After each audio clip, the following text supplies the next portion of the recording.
often can't afford birth control, or they can't get access to it. On the contrary, birth control was never hard to acquire. It's cheap and easily accessible. Birth control isn't hard to get. It's available in vending machines at colleges. By mandating this, the government is just trying to force a viewpoint, not help women. It's very easy to get birth control. Hit me.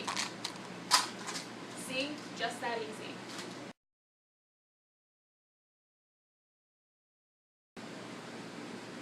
The use of birth control is not being forced. However, employers are responsible for providing their employees with preventive services.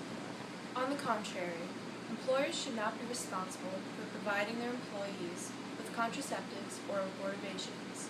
It's the employee's choice to use the preventive services. Ergo, employers should not be forced to pay for them.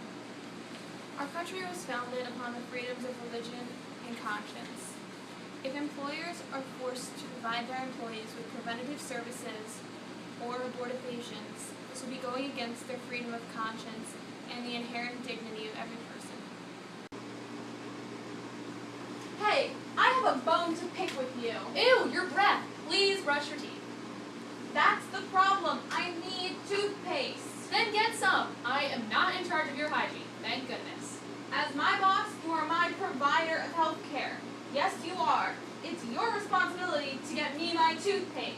I shouldn't be the one responsible for paying for your choice to brush your teeth. It's not an option. I need my toothpaste. I demand it. Where is my toothpaste?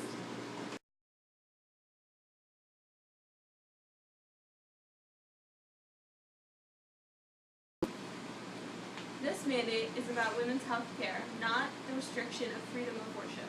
This objection is a fallacy, an appeal to emotion, and a red herring. It is an appeal to emotion and a red herring by randomly bringing up women's health and talking about freedom.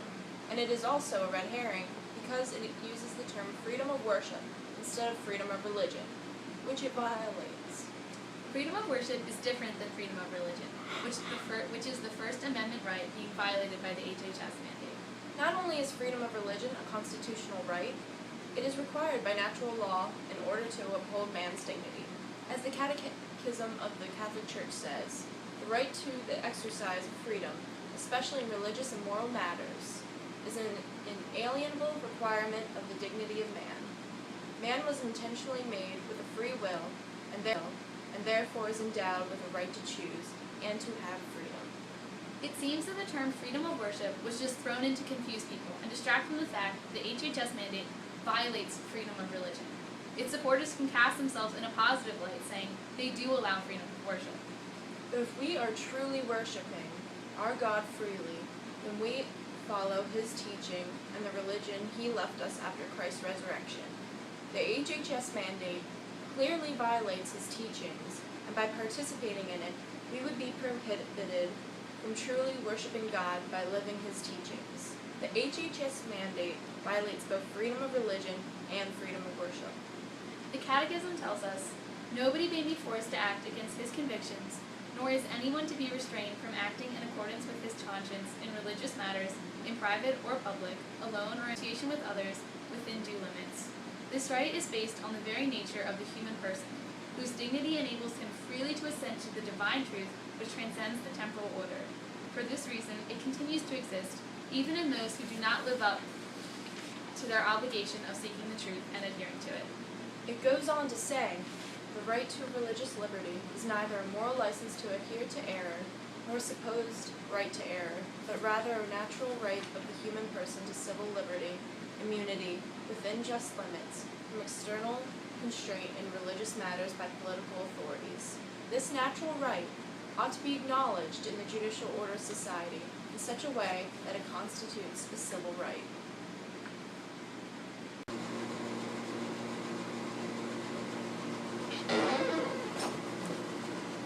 Hey, what are you doing with that? You can't do this anymore, and you can't do this anymore, you can't do this anymore. But don't worry, you are still allowed to have your freedom of worship. Yeah, I know, it's really nice of us. You can still have that freedom of worship. Don't worry about it, you don't have to thank me. You don't have to, I'll just leave. Thank you for taking away my whole belief system, but still saying it's okay for me to sit here and pray. I can't even practice my religion.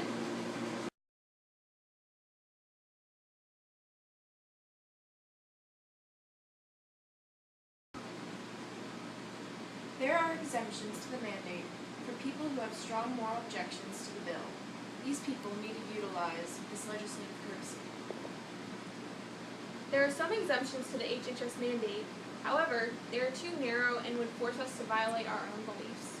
To qualify for the first or second exemptions, a business must only hire employees of the same faith and serve people of the same faith.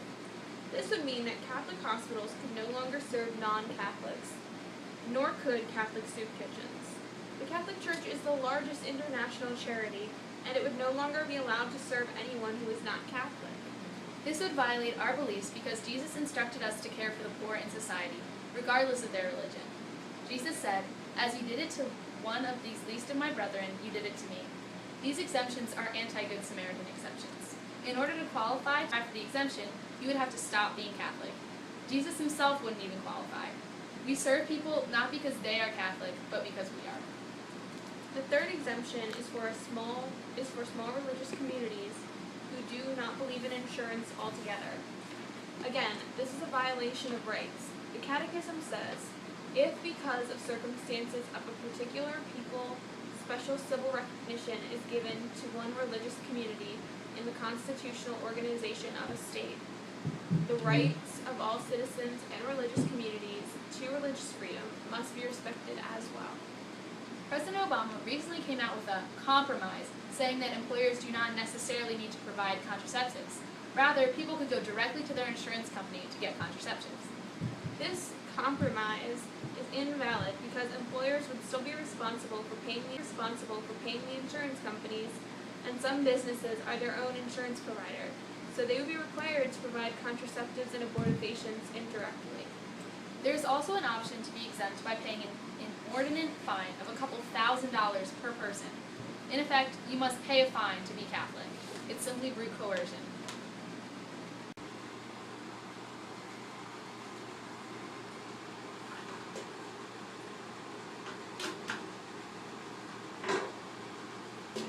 Hi, I'd like to purchase this tin of muffins. Okay, that'll be $5.95. Oh, before you buy this, I'm going to have to see your baptismal certificate. What? I'm sorry, it's our policy. I could have sworn I had it with me, but all I see, I have my ID here. I have my driver's license. Can I do that instead? I'm sorry, that's not enough. We need proof that you are a Catholic. This is so unfair. Just because I don't have a baptismal certificate to show, you can't sell me a tin of muffins. This is absolutely horrible. I'm sorry.